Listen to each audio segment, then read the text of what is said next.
Bueno, buenos días. Muchas gracias a todos por acompañarnos. Bueno, como dijo Jazmín, soy Carlos Grosso, socio de APRESID.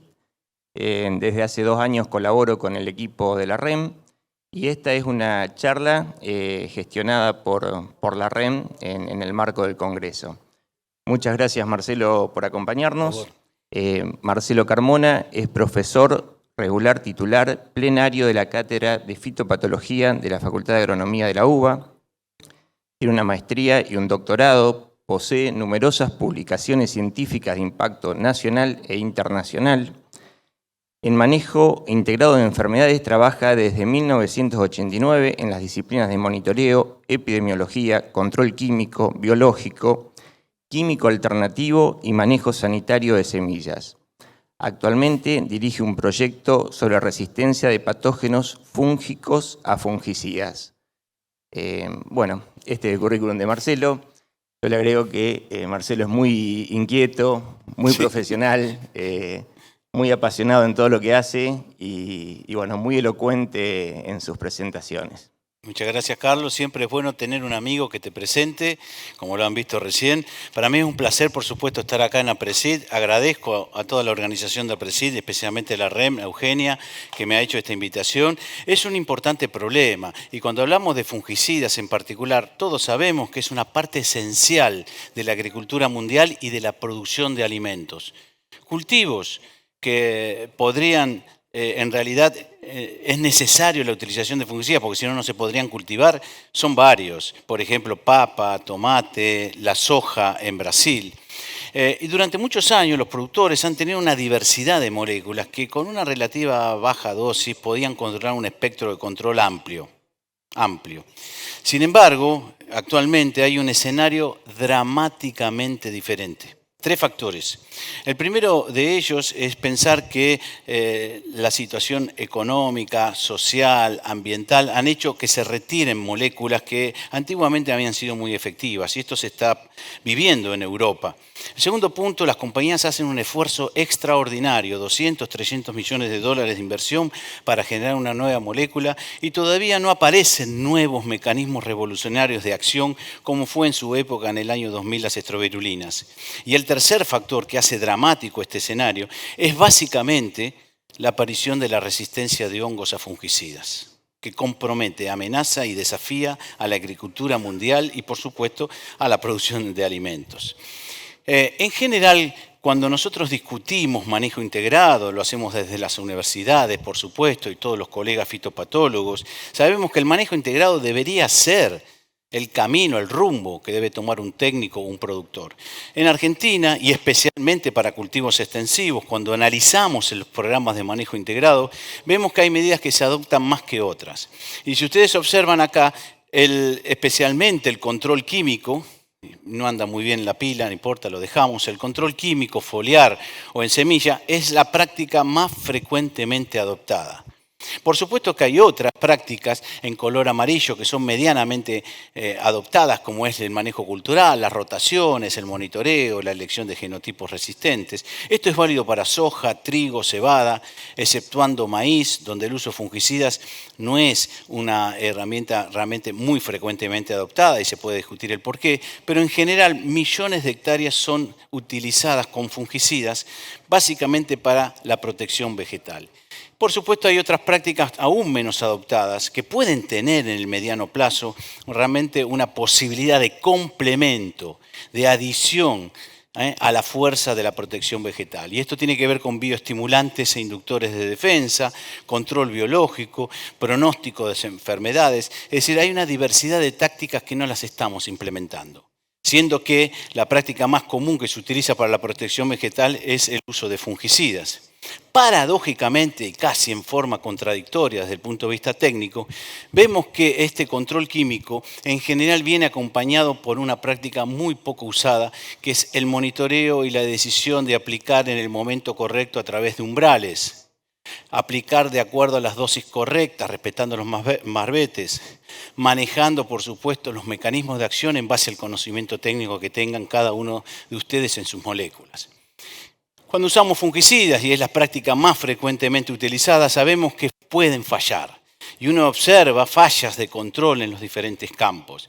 Esas fallas de control tienen diversas causas. Entonces, para empezar a delimitar cuáles son las fallas de control debido a la resistencia de hongos a fungicidas, necesitamos conocer cuáles son las otras causas que hacen que un fungicida falle.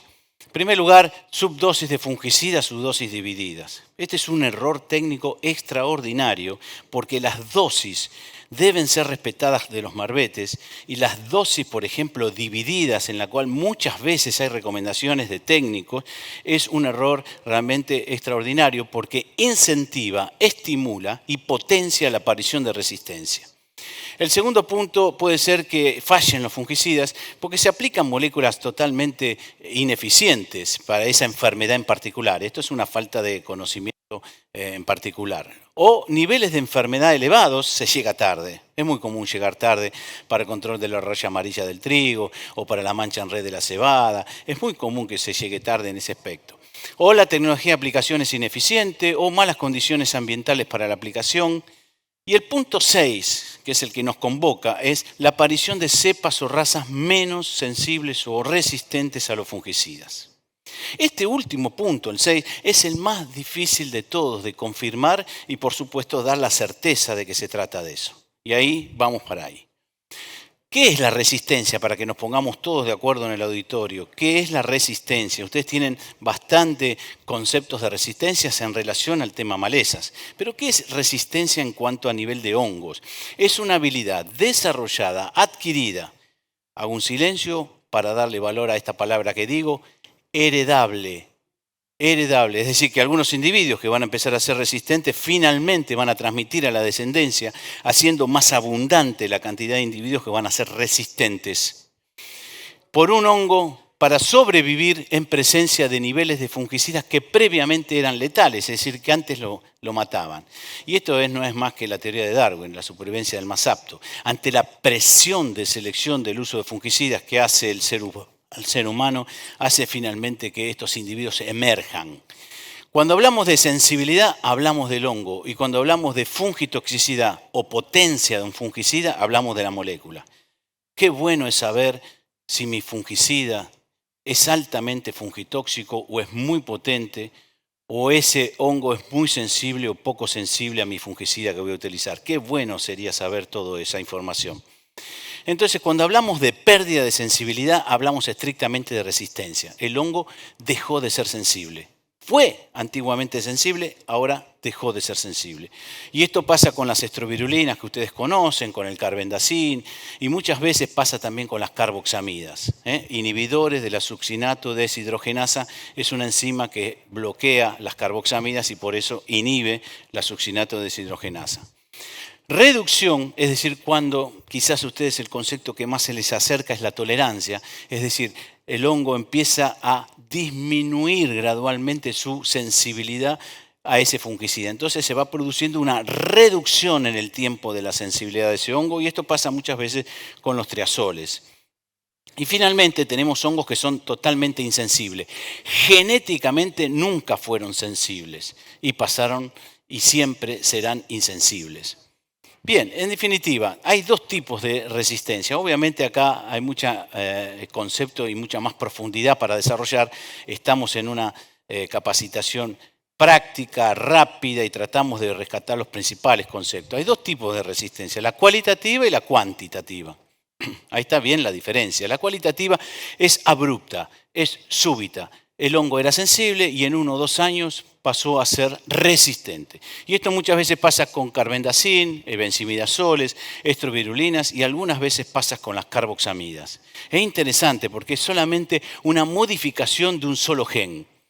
En cambio, la cuantitativa, hay modificaciones de varios genes y esto requiere tiempo, esto es espaciado, es paso a paso, es gradual y por lo tanto tenemos que en general comienzan a haber sensaciones primero por parte del productor de que el producto no está funcionando y en realidad lo que está pasando es que va perdiendo paulatinamente la sensibilidad del hongo a ese fungicida hasta que luego de 8 años se define completamente la resistencia.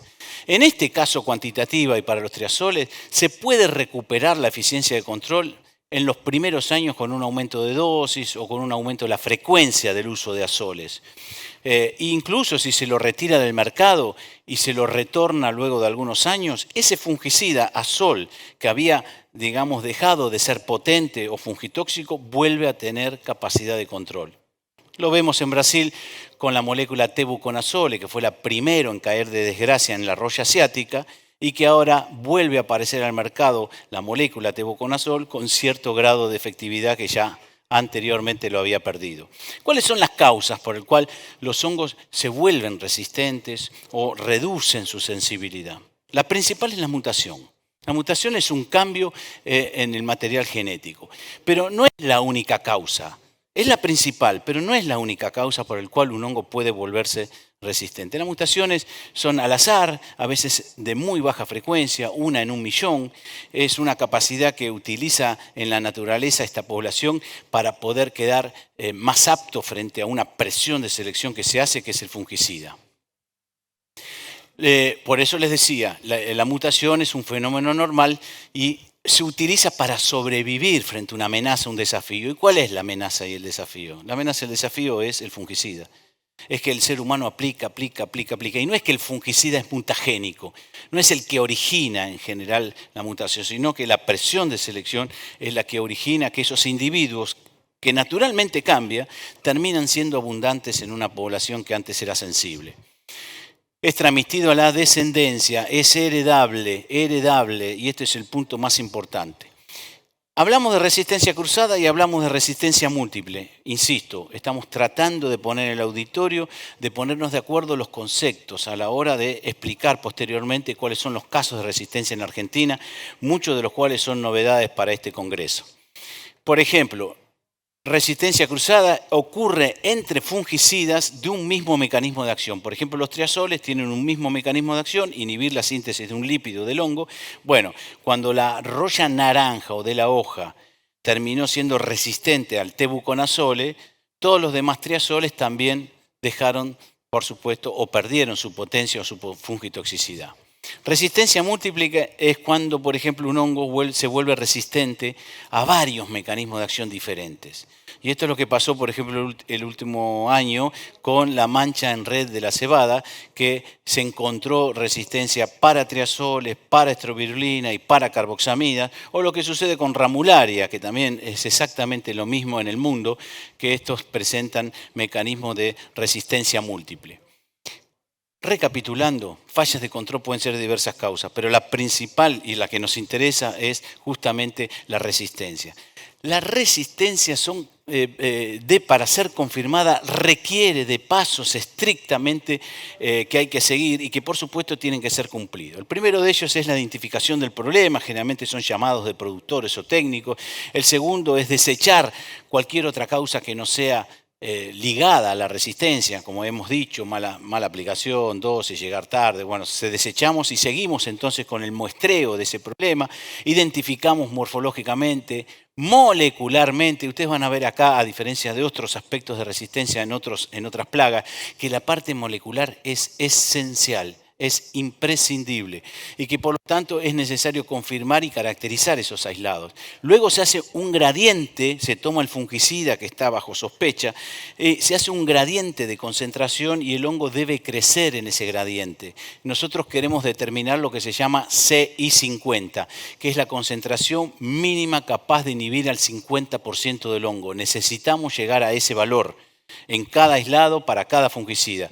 Se hacen después los ensayos en planta, finalmente se determina, se secuencia molecularmente, se lo desnuda genética molecularmente a ese hongo sospechoso para encontrar qué había sucedido, si hay mutaciones o no, y finalmente se hace la publicación científica. Esto es clave para nosotros, porque cada vez que anunciamos una resistencia tiene que haber un respaldo científico y de la comunidad científica internacional que nos esté avalando este hallazgo con las diferentes consideraciones que hemos tenido en nuestro país. ¿Qué es la CI50? Le dijimos, es la mínima concentración capaz de inhibir al hongo en su cuerpo, micelio o en sus esporas conidios, por ejemplo. Y cuanto más bajo sea, ahí tienen -1, significa que el hongo es altamente sensible. Grábense en su cabeza el 1, porque cuanto más bajo de 1, el fungicida es más potente. Ahora, cuanto más nos alejamos de 1, 10, 40 o más de 40, ya estamos casi en presencia de posibles resistencias concretas demostradas en laboratorio. Nos va a faltar la parte molecular, pero este paso ya va a estar cumplido. Entonces, esto es claro. Tenemos que determinar la concentración capaz de inhibir el 50% en ese hongo para cada fungicida. Entonces, cuando, por ejemplo, el 50%, en este caso, tenemos que la mitad del hongo es inhibido, nosotros sacamos cuál es la concentración de ese fungicida y nos quedamos con ese valor que es 6,50 o D50, como quieran. Y ahí lo tienen desde un lugar distinto. En este caso, el primero es en relación al hongo. Cuanto más bajo sea la 6,50, menos de 1, el hongo es altamente sensible, o visto desde el fungicida.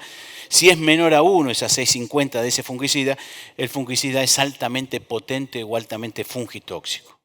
Estos van a ser nuestras guías, porque si nos alejamos del 1, nosotros vamos a tener que seguir avanzando en las determinaciones para saber en qué nivel está esa 6,50 y, por supuesto, confirmar o no la posible resistencia de ese hongo.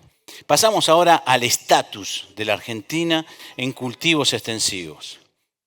En primer lugar, en este caso para trigo, el primer caso que se ha confirmado en trigo para mancha amarilla es la resistencia de Pyrenófora tritici repentris, causante de la mancha amarilla, a las estrovirulinas. Y es un caso de resistencia cruzada, es decir, todas las estrovirulinas han caído en desgracia para el control de mancha amarilla. Y también en este caso para el ciproconazole, el azol más utilizado en Sudamérica a partir de la roya asiática de la soja, cuyos componentes de fungicidas que se han utilizado en el cono sur desde el año 2000 aproximadamente, casi todos estuvieron basados con el triazol ciproconazole. Y por supuesto se han detectado las mutaciones.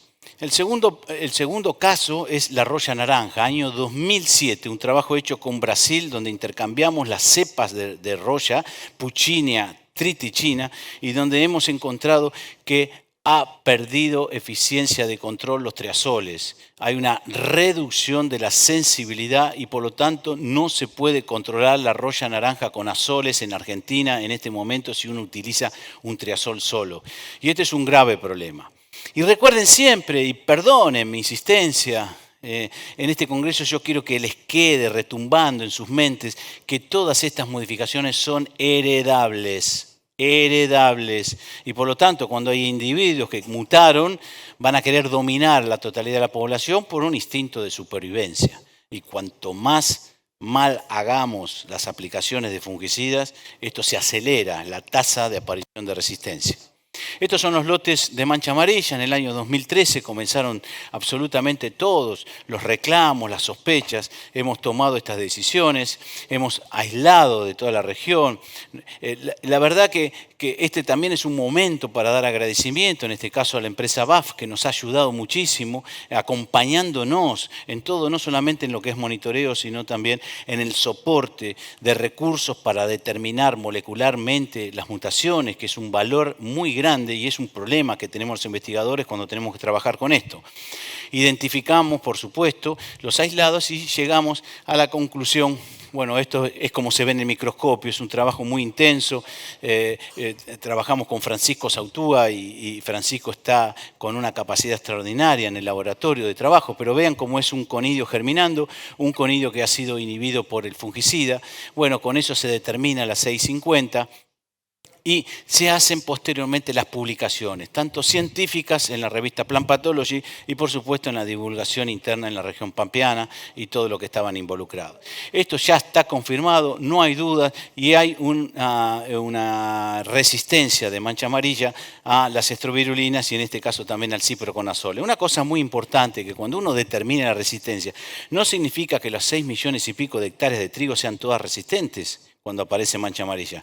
Hay fases de la resistencia, hay una fase de emergencia, después una fase de expansión, pero esto es realmente, estamos todavía a tiempo en algunas situaciones para tomar buenas prácticas agrícolas antirresistencia, pero que lamentablemente no lo estamos haciendo, si recuerdan la primera diapositiva mía.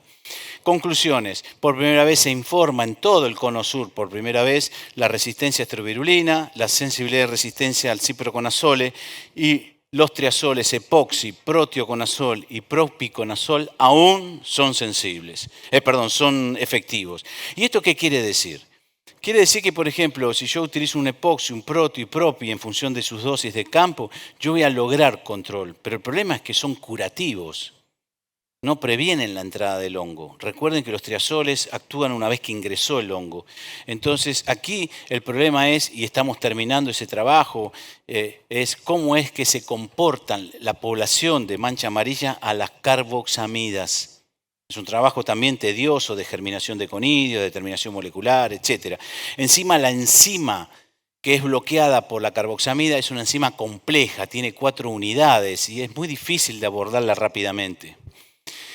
El segundo caso en trigo, roya naranja, una enfermedad explosiva, ustedes saben, generalmente se llega tarde, se sigue pensando que los triazoles funcionan, pero esto no es correcto, los triazoles no funcionan. En el año 2007 hemos hecho una divulgación con el profesor Erley de Brasil y hemos constatado, divulgado, publicado de que no funcionan los triazoles. Recuerden, para que un fungicida sea potente tiene que ser su 650 menos de 1. Vean las 650 de los triazoles, 40, 26, 44, etc. Dejaron de funcionar los triazoles. Y los que sí están funcionando son las estrovirulinas. ¿Por qué? Porque miren su valor de 650, mucho menor a 1. Y de hecho, hoy si tenemos que controlar roya naranja, aún las mezclas de estrovirulina más triazol siguen siendo efectivas para la roya naranja, justamente por esto. Y una particularidad, la totalidad de los hongos causantes de roya no pueden mutar para ser resistentes a las estrovirulinas. Es una condición natural, biológica, genética de estos hongos, que si llegan a mutar para estrovirulinas mueren. Entonces no les conviene, no pueden mutar, las estrovirulinas continúan siendo efectivas a pesar de su intensivo uso en el cultivo de trigo. Y además piensen de que si los triazoles no funcionan, no puedo llegar tarde en roya naranja. Es un pecado casi mortal, vegetal, en el sentido que si yo llego tarde le voy a pedir al triazol que haga una tarea que no la va a poder hacer para roya naranja. Vean, este es un trabajo que llevó adelante el equipo de Carlos Grosso, debido a que los rumores y todavía rondaba en la cabeza la probabilidad de que los triazoles seguían siendo efectivos. Él claramente demostró que la utilización de una doble aplicación de tebuconazole o la doble dosis y doble aplicación de tebuconazole o la triple dosis de tebuconazole aplicado 2 veces, los controles son bajísimos. Hasta un 22% luego de 2 aplicaciones a la triple dosis. Y por el otro lado, cuando se utiliza una estrovirulina, los controles llegan a ser casi el 90%. Está claro, los datos de campo todavía aún más, están bien claros. Llegamos a la roya amarilla, que cambió el panorama, 2017, una epidemia extraordinaria, severa, hacía 90 años que no existía la roya amarilla. En el mundo le dicen el asesino del trigo. Está en todas las regiones trigueras del mundo y compromete la seguridad alimentaria. Y por eso el uso de fungicidas hay que mirarlo también, alejándonos de la grieta ecológica versus química, si se quiere, y pensar que esto trigo no puede llevarse adelante en el mundo sin el uso de fungicida actualmente. Es la realidad. Vean la cantidad que hay de enfermedad. Hoy en Argentina el driver, el que decide la aplicación de fungicida es justamente esta enfermedad. Hicimos un trabajo extraordinario de revisión de todos los países en cuanto a los fungicidas, a cómo se usan, los umbrales, etc. Concluimos que con ensayos de campo en Argentina, más todos los ensayos que hemos hecho de laboratorio, es que este hongo sigue siendo sensible a los fungicidas. No tenemos inconveniente. Hasta ahora, porque en Europa, lamentablemente, ya se informó mutaciones de este hongo, caída de efectividad en triazoles, caída de efectividad en carboxamidas. No van a haber caída en estrovirulinas por lo que les dije. Las royas no pueden mutar para lograr resistencia a estrovirulina porque se mueren, pero sí puede mutar para triazoles o para carboxamidas. Muy, muy interesante esto, y esto nos llama la atención porque si nosotros seguimos llegando tarde, usando dosis incorrectas, no utilizando manejo integrado, es probable que en Argentina también caigamos en desgracias con esta enfermedad, donde la mayor parte de las aplicaciones se basan para esa enfermedad. Sí, para cebada, qué interesante. 1.100.000, 1.200.000, Mario, no sé qué cantidad se va a sembrar, quizás un poco más por las decisiones económicas. Lo cierto es que acá encontramos multiresistencia de mancha en red a estrovirulina, carboxamidas y ciproconazol. Alarmados, determinados productores y técnicos nos llamaron y dijeron, miren, acá está todo infectado de mancha en red. Ah, bueno, pero vos no aplicaste. Aplicamos 3 veces. ¿Y qué aplicaste? Y aplicamos carboxamida, aplicamos las nuevas carboxamidas, aplicamos lo mejor que está en el mercado. ¿Y sigue habiendo esto? No, no puede ser. Trabajemos. Noviembre para adelante, diciembre para adelante, y ya en estos últimos meses hemos podido confirmar en la cátedra de fitopatología, junto con Francisco Sautúa, estas determinaciones de multiresistencia. Y por supuesto, la tesis de Ignacio Regarena, doctorado, que también trabajó con ramularia, con el mismo criterio y con la misma dirección, vemos que también existe entonces resistencia de ramularia en cebada para las estrovirulinas y ya comienza a haber una reducción de la sensibilidad para carboxamidas y para los triazoles. Las mutaciones también fueron confirmadas. La cebada parece ser entonces el cultivo que está teniendo más cambios en la población y es bastante lógico porque el causante de la mancha en red a nivel mundial se le están descubriendo cosas inesperadas. Así, hibridaciones con otro hongo o con otra forma. Su población genera picnidios, pero no se sabe para qué. Tiene una gran variabilidad genética el hongo de la mancha en red. Ahí tiene el hongo de la mancha en red, un trabajo también muy interesante, en donde BAF también estuvo involucrado en el aporte de los recursos. Es muy importante entender, miren esto, adepidin, una carboxamida de ultísima generación, hacía 2 años que se había lanzado al mercado.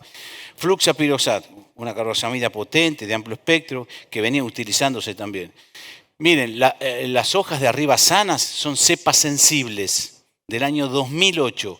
Ninguna cepa del 2008 había recibido carboxamida. Excelente el control. Cepas que estaban en sospecha.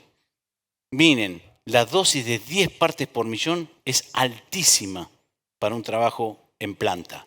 Y miren ustedes la cantidad de enfermedad a pesar de la aplicación de esas carboxamidas. Esto nos habla básicamente de que los patógenos, además de tornarse resistentes, son además mucho más agresivos cuando atacan a la planta de cebada. Interesante, preocupante, un desafío que nos queda para resolver. Cerrando esto, entonces, para mancha en red, nosotros determinamos que hay una sensibilidad y resistencia en algunos aislados a las carboxamidas. Y habla entonces de un caso de resistencia cruzada. Cayó una carboxamida, caen todas. Ojo, ojo, por favor. Ojo, por favor, sáquense de la mente que hoy la solución tiene que pasar solamente por un fungicida nuevo, incluso mecanismos de acción que ya son conocidos de hace más de 40 años. Sensibilidad y resistencia reducida al ciproconazol. Se repite la tendencia en trigo y en cebada. El ciproconazol el más usado. Uno va al registro de SENASA y ve cuál es el fungicida más inscripto desde los genéricos. Azocistrobina más ciproconazol en cantidad. Resistencia a las estrovirulinas, epoxipróteo y propi, se repite lo de, siguen siendo efectivos. Pero acá tenemos un problema. ¿Cómo prevenimos?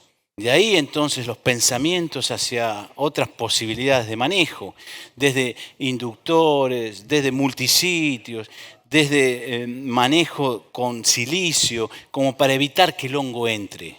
Porque aquí las carboxamidas son justamente preventivas, evita que el hongo entre. Las estrovirulinas son netamente preventivas, evita que, pero cayeron para mancha en red. ¿Qué nos queda para prevenir? Preocupante. Ramularia en cebada, una enfermedad mundialmente importante. Es un endófito este hongo, es decir, que el hongo vive adentro de la planta. Por muchos años, históricamente, 100 años, han convivido. Uno le daba adaptación, el otro ciertas elementos nutritivos, y convivían bien. Pero llegó un momento que empezó a traicionar la ramularia a la cebada y se tornó patógeno. y que había un factor desencadenante que hacía que esa traición apareciera. Y básicamente es el exceso de agua, el anegamiento durante agosto-septiembre. Señores, si tienen anegamiento en agosto, septiembre, hay un peligro realmente muy importante para que Ramularia traicione a la cebada. Ramularia siempre está presente en las semillas de cebada, está en las plantas de cebada, pero las epidemias son esporádicas en base a esta característica para nosotros de agosto, septiembre, anegamiento de agua. Vamos entonces ahora a soja y nos remitimos a la tesis doctoral de Francisco Sautúa, donde quedó claramente demostrado que nosotros encontramos y confirmamos con mutación la resistencia de Cercospora kikuchi, tizón púrpura, a estrovirulinas y a la mitad de la población estudiada al carbendazim. Y además hemos iniciado una investigación ya confirmada de que Cercospora y sus especies son naturalmente insensibles a las carboxamidas. Y por eso es muy común ver campos de soja donde se han aplicado fungicidas con carboxamida, igualmente la presencia de Cercospora kikuchi. Y esto también es importante, porque naturalmente insensible es un atributo genético del hongo y no tiene nada que ver con la resistencia. Porque de hecho, el mercado de carboxamidas en soja es muy bajo y no existe presión de selección de carboxamidas para los patógenos que están presentes en soja. Es terrible, este hongo realmente es terrible en todas partes del mundo y de hecho Brasil continuó nuestros pasos y hace muy poco reportó la resistencia de kikuchi a estrovirulinas, a benzimidazoles. Es decir, es un problema grave porque Cercospora era un patógeno secundario en Brasil, siendo la roya asiática el más importante, pero cuando controlan y aplican para roya asiática, la Cercospora, Corinéspora, y Daniel lo sabe, Daniel Plopper, presente acá, Daniel sabe que también están recibiendo los fungicidas, estos hongos que en teoría eran secundarios previamente a la roya asiática. Lo mismo pasó, los reclamos. Primero aparecen los reclamos. Yo apliqué 2 veces, estrovirulina con triazol. Yo no sé qué hacer. Bueno, las mismas preguntas. ¿Qué dosis usaste? ¿Cuándo aplicaste? ¿Cómo era el ambiente? Desechar otras causas, desechar.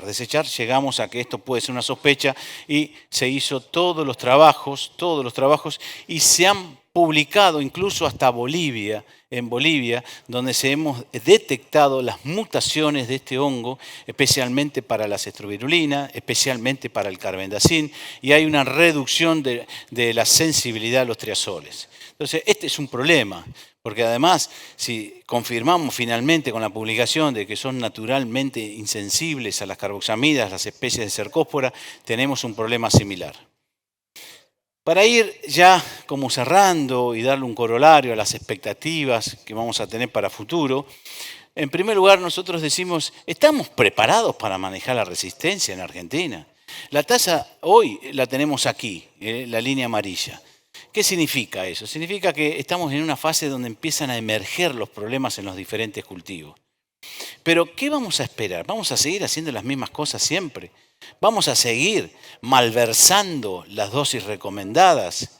¿Vamos a tratar de dividir dosis, bajar dosis, no cambiar los productos, no intercambiar mecanismos de acción, no incorporar medidas de manejo alternativo, complementario? ¿Nos vamos de alguna manera a hacer manejo integrado? Entonces la línea roja es la que nos va a seguir el destino. Ahora, si nosotros tomamos conciencia de esto y procedemos, por lo tanto, a hacer un monitoreo, manejo de aplicación de fungicidas según un umbral, manejo de la resistencia genética, rotación de cultivo, manejo de semilla y además respetar el uso de fungicidas como corresponde, entonces podemos llegar a tener una tasa mucho menor, porque les digo, la resistencia es un proceso natural inevitable. Entonces, ¿cuál curva de evaluación vamos a querer nosotros? ¿Qué vamos a hacer? ¿Cómo se involucran las empresas? ¿Cómo se involucran los productores? ¿Cómo se involucra la asociación de productores, el CREA, el INTA y fundamentalmente el Estado? ¿Cómo se involucra? Porque cada vez que acá hay pérdidas de rendimiento o problemas de uso de fungicida, se afecta a todo, a las empresas, a la sociedad, a los ingresos, etc. Es un problema que requiere una gestión colectiva de la resistencia. Entonces, hay que crear alternativas de gestión, hay que crear y profundizar los conceptos básicos para capacitar y para tomar decisiones, sin duda. Y por eso, hace ya algunos años, junto con Daniel Plopper y Mercedes Escandiani, se creó esta comisión de estudios de fungicidas en Argentina, que ustedes pueden escribir ese email para recibir toda la información actualizada de todos los casos reportados en Argentina y, por supuesto, tener más información en relación a la resistencia que quieran ustedes o que necesiten ustedes. Pero esta comisión viene a cumplir el primer punto, que es el más importante, que es fortalecer la investigación científica, académica, de los casos de resistencia en Argentina. El segundo punto es hacer trabajos de talleres. Hemos hecho el año pasado un taller muy interesante de discusión, inclusive con participantes internacionales. También se vincula con la FRAC, se vincula con las distintas instituciones, pero fundamentalmente lo que buscamos nosotros es que haya un trabajo científico, objetivo, independiente, que nos permita a nosotros marcar un poco las decisiones que deben hacerse a futuro para evitar más resistencia o generar prácticas antirresistentes.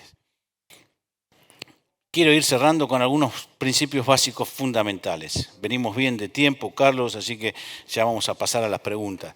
La selección que favorece la resistencia es inversamente proporcional al control logrado. Es interesante esa definición. Y más aún interesante es, las estrategias antirresistencia deben ser aplicadas antes de la ocurrencia de la falla de control y no después, porque ya no tiene sentido. Y el debate sobre las dosis es una deuda pendiente. Es una deuda pendiente. El manejo de las dosis requiere de una responsabilidad técnica. Hay que respetar las dosis y, por supuesto, si hay sospechas, deben ser bajo situaciones donde se utilizó las dosis correctamente, no sobredosis divididas o bajadas de dosis. ¿Qué prácticas tenemos a disposición? Aplique un fungicida siempre y cuando sea necesario, obviamente, ¿no? Obviamente, de acuerdo con umbrales de daño económico, monitoreo y que estén validados y con criterios técnicos. No llegue tarde. Aplicar solamente en el momento óptimo según la metodología científica disponible. Utilizar mezclas de principios activos con diferentes mecanismos bioquímicos de acción. Pero atención, cuando uno utiliza una mezcla de fungicida, los dos deben ser efectivos por igual al patógeno sospechoso. Mezclar fungicidas porque sí no es suficiente, sino que mezclar siempre que sean efectivos para el hongo en cuestión. Entonces, uno puede mezclar fungicidas que tengan alto riesgo, como es el caso de las estrobilurinas o inclusive las carboxamidas, con otros de bajo riesgo, que pueden ser triazoles, pero también pueden ser multisitios. Complementar los fungicidas con otros agentes, por ejemplo, inductores de resistencia, como los quitosanos, fofitos, agentes de control biológico. Alternar principios activos, inclusive los triazoles no son todos iguales. Uno puede alternar triazoles si encuentra posibilidad de efectividad de control igual. Y es bueno alternar triazoles, porque el hongo gradualmente va preparándose para resistencia. Recuerden que era una resistencia cuantitativa. Y si vos le vas cambiando el triazol, le desarmás su programa a largo plazo que tenía para ser resistente. Interesante. Desarrollar un programa de monitoreo de sensibilidad, lo estamos haciendo algunos investigadores. Es un trabajo difícil, hay varias empresas que están comprometidas, el FRAC nos apoyó, BAF nos apoyó, Corteva nos apoyó, Valle ya está interesada en poder apoyar el programa de monitoreo científico molecular, eso es lo que quiero decir, en definitiva. Implementar, por supuesto, un manejo integrado, lo hemos discutido. Si sale una variedad que aparentemente de trigo es la que más rinde y la va a sembrar el 60% de la gente, bueno, estamos haciendo malas cosas. No hay variabilidad genética, no hay respuestas de genes diferentes frente a una misma problemática. No es que nos pasó con roya amarilla, donde gran parte de la población era altamente susceptible sembrada. Y termino con esta diapositiva. Me costó hacer bastante esta diapositiva porque era difícil darles este mensaje y que quería que fuera contundente. A partir de una semilla enferma, puede nacer una plántula enferma y de esa plántula enferma poder generar una epidemia. Acá es un caso de trigo y cebada y abajo un caso de soja con cercóspora. No solamente piensen que la resistencia se está dando en las hojas. Los hongos que están presentes en el campo finalmente terminan instalados en la semilla. Y esa semilla que puede viajar miles de kilómetros puede introducir una cepa resistente en otro campo o lote. Es decir, la semilla puede ahora, además de ingresar un patógeno en un campo, ingresar una cepa resistente de ese patógeno. ¿Por qué? Porque se instala en la semilla y si esa semilla viene de un campo resistente, va a llevar esa semilla a distintos lugares ese patógeno resistencia. Y por eso hay que proponer la gestión colectiva de la resistencia y hay que pensar más allá del lote, que es la semilla. Simplemente decirles muchas gracias, Francisco. La evolución y aumento de la resistencia a los fungicidas es una gran amenaza para la seguridad alimentaria mundial. Muchas gracias y estamos para discutir y analizar. Muchas gracias.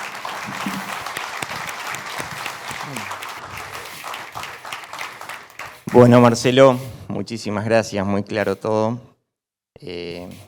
Bueno, tenemos un tiempo para preguntas, ahí está el WhatsApp al que pueden ir enviando las preguntas. Te voy a pasar dos preguntas que están bastante relacionadas. Una es, ¿por qué los hongos no pueden mutar a ser controlados por estrovirulinas?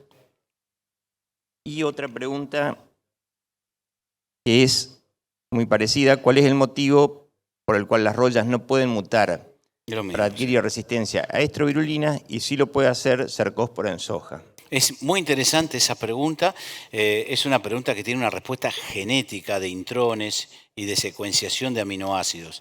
Cuando hay que hacer una mutación para que sean resistentes a las estrovirulinas, aquellos hongos que la pueden hacer hacen un cambio de glicina por alacina en la posición 143 del citocromo B. Bueno, si ese cambio lo hace la roya, muere. Entonces, no puede hacer una mutación G143A las rollas. Y hace muy poco salió un trabajo también científico interesante donde la mancha en red no podía hacer la mutación G143A. Sin embargo, la mancha amarilla, que sí la puede hacer, se lo transfirió genéticamente a la mancha en red y hoy encontramos hongos causantes de la mancha en red con la mutación G143A. Muy interesante la pregunta. Lo cierto es que es genética. Hay muchos hongos que no pueden hacer esta mutación para ser resistentes a las estrovirulinas. Bueno, Marcelo, otra pregunta es, ¿qué pérdidas de rendimiento genera cercospora kikuchi en soja?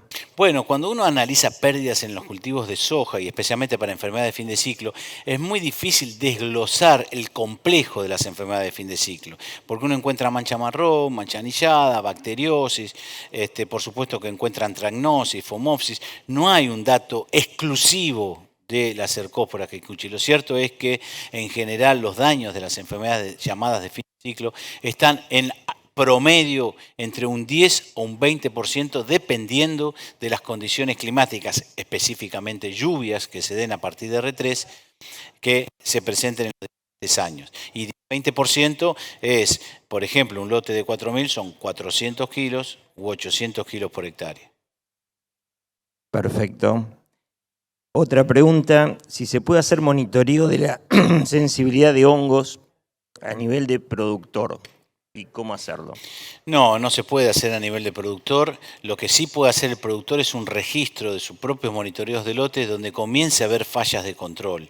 Un registro de cómo fueron esas aplicaciones, las dosis, etcétera, y donde entonces en definitiva después sí tiene que convocar a las personas que nos dedicamos específicamente a la investigación molecular. Son microorganismos. Es más fácil de repente en otras plagas como malezas o inclusive insectos, donde uno puede ver la resistencia inicial, macroscópica, inclusive por parte del productor, y tener un poco más de registro más certero, pero en microorganismos es imposible.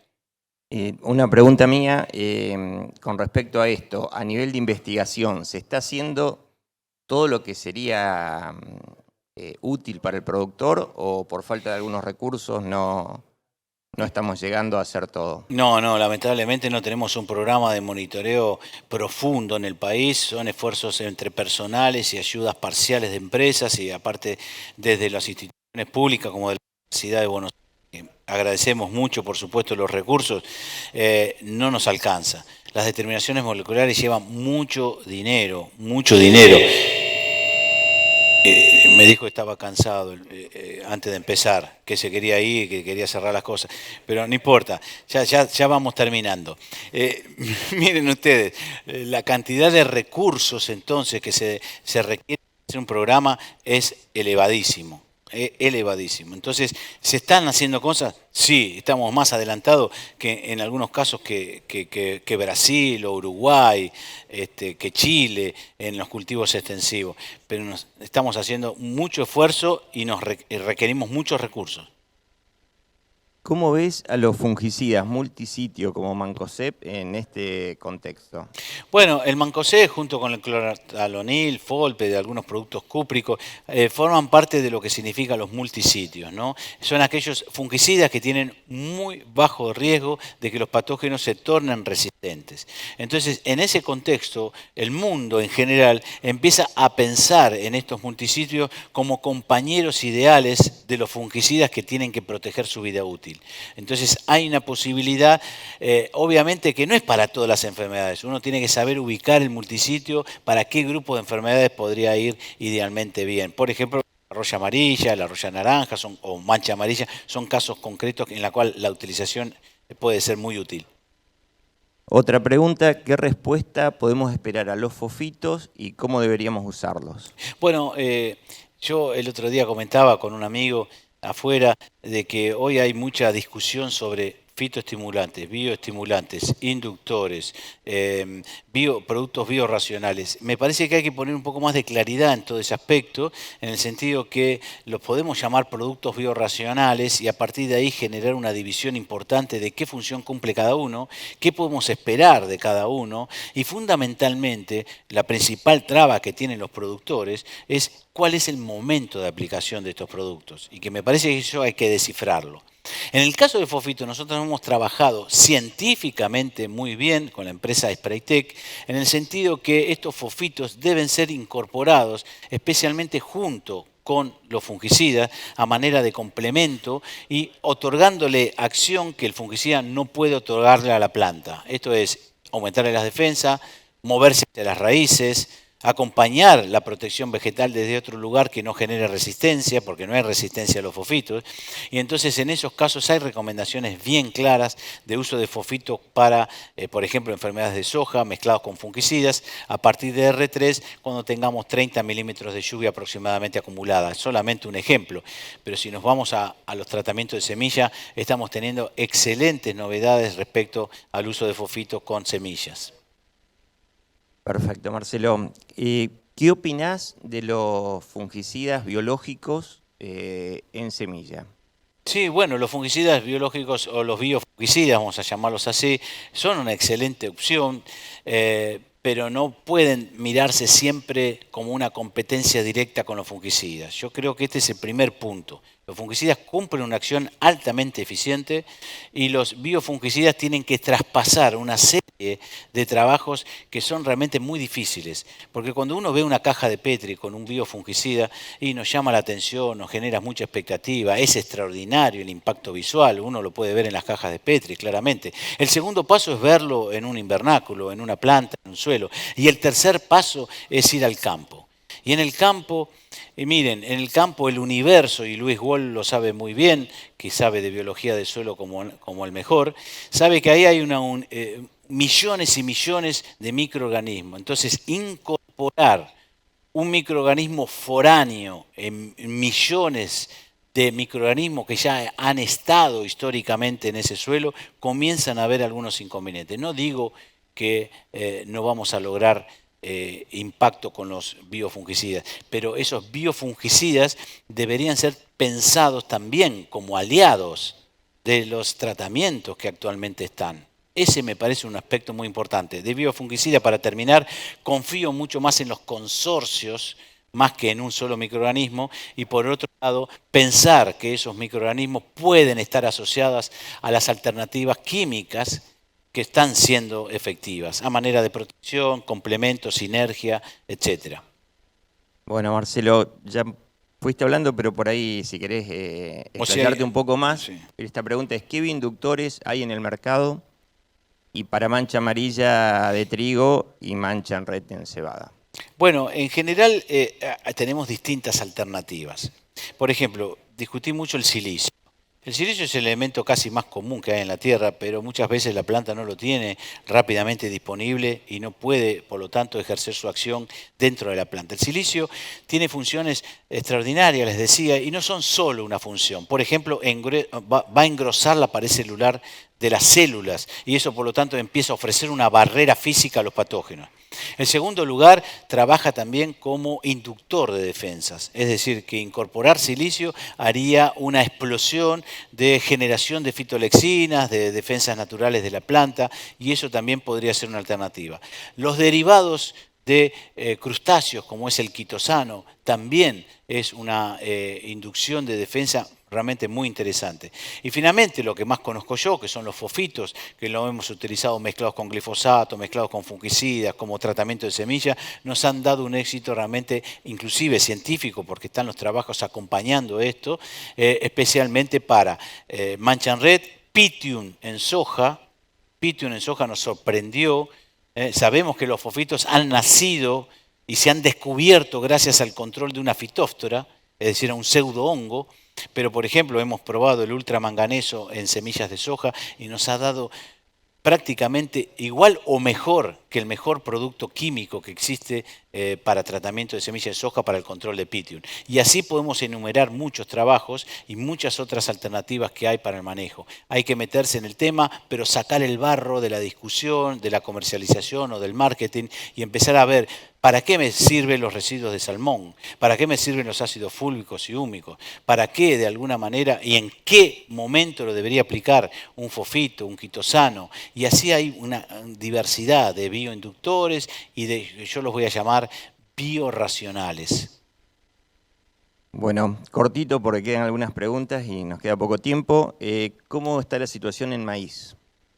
La situación de maíz es afortunada para la Argentina, es poca la superficie que se aplica fungicida y por lo tanto la presión de selección del ser humano es baja. Estamos hablando casi entre un 5 y un 8% de superficie aplicada para maíz y eso de alguna manera lo distingue del resto de los cultivos. No hay ningún otro cultivo donde el genotipo, en este caso el híbrido, tenga tanta importancia y protagonismo para manejar la sanidad vegetal.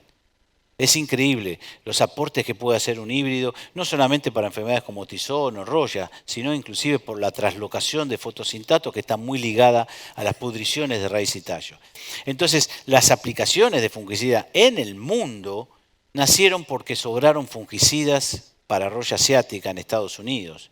Entonces, hoy la presión de selección de fungicidas en maíz no es la suficiente como para encontrar en los papers mundiales, en los millones de hectáreas del mundo, un trabajo que hable de resistencia en enfermedades de maíz. Bueno, otra pregunta es si hay moléculas nuevas, ya que tenemos prácticamente resistencia a la mayoría de las actuales. Sí, es muy interesante. Creo que Corteva finalmente lo va a anunciar y lo va a incorporar en sus programas. Hay una molécula que se denomina Inatrec. Nosotros lo hemos desarrollado en los experimentos en la Argentina porque no había reportes mundiales contra la mancha amarilla resistente a las estrobirulinas. Es parecida a las estrobirulinas, pero es otro mecanismo de acción. Inhibe la quinona interna en una membrana interna, a diferencia de las estrobirulinas que lo hacen en la quinona externa, es decir, son semejantes en eso. Se usó alguna vez este mecanismo de acción en vid, pero nunca se había usado en cultivos extensivos y por lo tanto es una expectativa interesante de ver cómo se va a manejar, cuál va a ser el socio de esta molécula y es un nuevo mecanismo de acción en cultivos extensivos. Bueno, lamentablemente nos quedamos sin tiempo, quedaba alguna pregunta, pero bueno, Marcelo, tal vez cuando sí. Te esperan a la salida. No, está bien, les agradezco mucho, agradezco Carlos que vos ya hayas estado acá como amigo y como presentador, a Presid, a Rem, a Eugenia, Juan,